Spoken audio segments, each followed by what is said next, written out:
আসসালামু আলাইকুম। ভিডিওতে যে ভাইটিকে দেখতেছেন উনি কুমিল্লা মুরাদনগর থেকে আমাদের ছাদ খামারে অরিজিনাল মিশরি ফার্মি মুরগি নেওয়ার জন্য আসছে। উনি দীর্ঘ 14 বছর সাউথ আফ্রিকাতে ছিলেন। বর্তমানে উনি একেবারে দেশে চলে আসছে। তো ওনার একটি শখ যে উনিও বাড়ির ছাদে ছোটোখাটো একটি ফার্মি মুরগির খামার করবে বাড়িতে ডিমের চাহিদা পূরণের জন্য।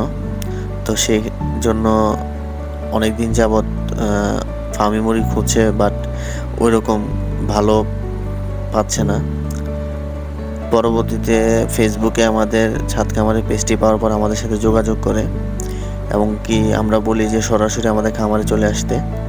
উনি আমাদের খামারে এসে আমাদের ফার্মি মুরগিগুলো দেখে অনেক পছন্দ করে এবং কি 50 পিস ফার্মি মুরগি নিয়ে যায় ওনার খামারের জন্য। তো উনি আমাকে বলে যে ভাই, ওই দিন দেখলাম যে আপনাদের খামারে এক ভাই নিজের হাতে ধরে ফার্মি মুরগি নিয়ে যেতেছে, আমি কি নিতে পারি কিনা? তো আমি বললাম অবশ্যই নিতে পারেন। তো সেই ক্ষেত্রে উনিও ফার্মি মুরগি নিজের হাতে প্রত্যেকটা নিয়ে গেলেন এবং কি খুব খুশি উনি নিজের হাতে ধরতে পেরে।